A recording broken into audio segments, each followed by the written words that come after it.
மரணம் வர வேண்டும் என்று ஆசைப்படலாமா? ஒருவரை இறைவன் படைத்து விட்டாலே அவருக்கு எப்பொழுது மரணம் வரும் அப்படிங்கறதையும் இறைவன் தீர்மானிச்சிட்டான். எப்போ மரணம் வருகிறதோ அதற்கு நாம் தயாராக இருக்க வேண்டுமே தவிர நம்ம சீக்கிரம் மரணம் வரணும் அப்படின்னு நம்ம ஆசைப்படவே கூடாது. ஆனா மனிதர்ல சில பேர் இருக்கிறாங்க, ஏதாவது கஷ்டம் வந்துடும், துன்பம் வந்துடும், அது தாங்கிக் கொள்ள முடியாது, அப்ப சீக்கிரம் எனக்கு மூத்து வந்தா நல்லா இருக்குமே அப்படின்னு சொல்லுவாங்க. அப்படி சொல்லவே கூடாது. இன்னும் சில பேர் இருக்கிறாங்க, எல்லாருக்கும் மௌத்து வருது, எனக்கு மட்டும் வரமாட்டேங்குதேம்பாங்க. அது கூட சில பேர் வெறும் வார்த்தையால் தான் சொல்லுவாங்க, உண்மையிலே கூட சில பேர் சொல்ல கிடையாது. அப்படிப்பட்டவங்ககிட்ட போய் நீங்க மௌத்தா போன ஆசைப்படுறான்னு சொன்னா ஆசைப்பட மாட்டாங்க, இந்த உலகத்துல தான் ஆசைப்படுவாங்க. சும்மா சொல்றது அந்த நேரத்தில் உள்ள கஷ்டத்தை வச்சு.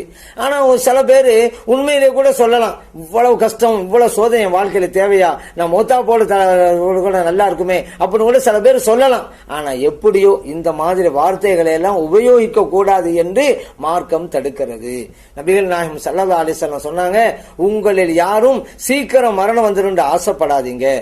ஏன்னா உங்களில் யாராவது ஒரு ஆளு நல்லவரா இருக்கலாம், இப்படி சீக்கிரம் மரணம் வந்து ஆசைப்படுறாருல அவர் நல்ல மனிதரா இருக்கலாம், நல்ல வணக்கங்கள் செய்யலாம். அப்படி அவர் நல்லது செய்வதா இருந்தா இன்னும் கொஞ்ச காலத்துக்கு அவர் வாழ்கின்ற போது அவர் மேலும் மேலும் நிறைய நன்மை சம்பாதிக்கிறார்ல, சீக்கிரம் மௌத்து வந்துட்டாங்க அந்த வாய்ப்பு பெறும்ல. அதனால நீங்க நல்லது செய்யக்கூடியவர்களா இருந்தாலும் மரணத்தை நீங்க ஆசைப்படாதீங்க.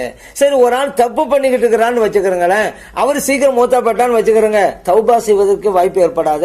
அவர் கொஞ்ச காலம் வாழ்ந்தாதானே தன்னுடைய தவறுகளுக்கும் குற்றங்களுக்கும் வருந்தி திருந்தி அல்லாஹ்விடத்தில் பாவ மன்னிப்பு தேடி நல்லவராக மாறுவதற்கும் வாய்ப்பு இருக்கிறது.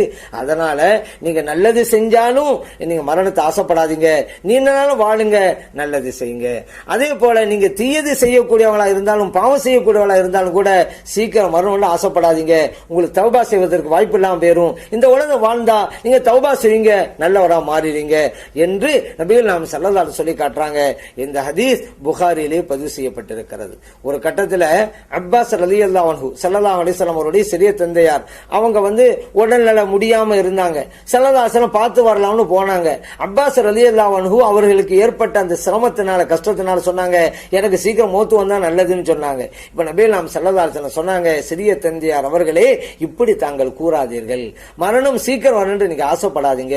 ஏன் இந்த உலகத்தில் நீங்க நல்லது செஞ்சுக்கிட்டு இருந்தா இன்னும் கொஞ்சம் காலம் வாழும் பொழுது இன்னும் நல்ல காரியத்தை அதிகப்படுத்துவீங்க.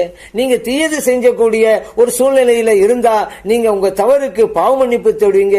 அதனால நீங்க சீக்கிரம் மரணம் வரணும் அப்படிங்கிற வேண்டுகோளை வைக்க வேண்டாம் என்றார்கள் நபிகள் நாயகம் ஸல்லல்லாஹு அலைஹி வஸல்லம் அவர்கள். இந்த ஹதீஸ் அஹ்மதிலே பதிவு செய்யப்பட்டிருக்கிறது.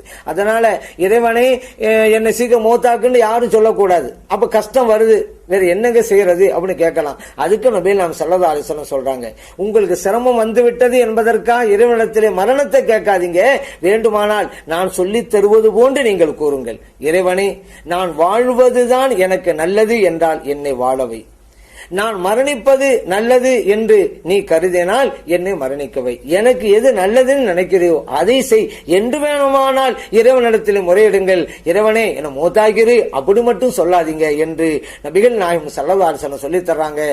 இந்த ஹதீஸ் புகாரிலே பதிவு செய்யப்பட்டிருக்கிறது. இறந்தோருக்கு சலாம் சொல்லி அனுப்பலாமா?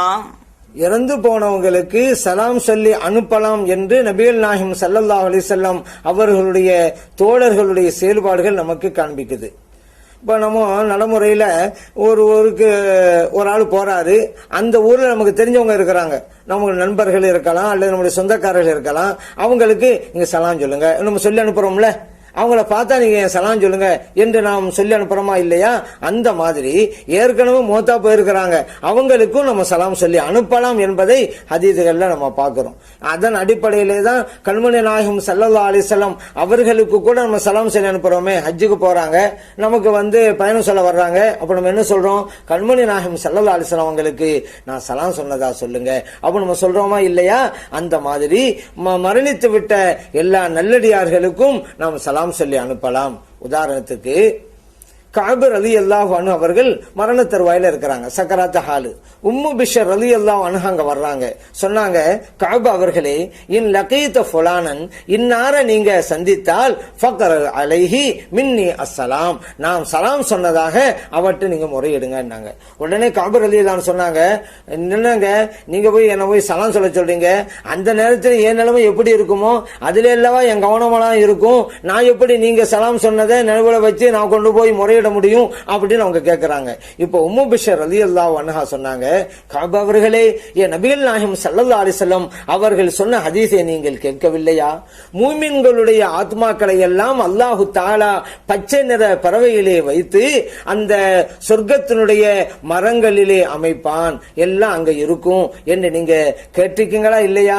கஅப் ரலியல்லாஹு சொன்னாங்க, ஆமா நான் கேட்டுக்கிறேன், ஸல்லல்லாஹு சொல்லி கேட்டிருக்கிறேன். உம்மு பிஷர் ரலியல்லாஹு அன்ஹா சொன்னாங்க, அதனால தானங்க சொல்றேன், மூமின்களுடைய ரூஹல் எல்லாம் சொர்க்கத்துடைய மரங்கள்ல தானே இருக்கும், அப்ப நீங்க பாப்பீங்க, நீங்க சலாம் சொல்லுங்க என்று உம்மு பிஷர் ரலியல்லாஹு அன்ஹா சொன்னாங்க.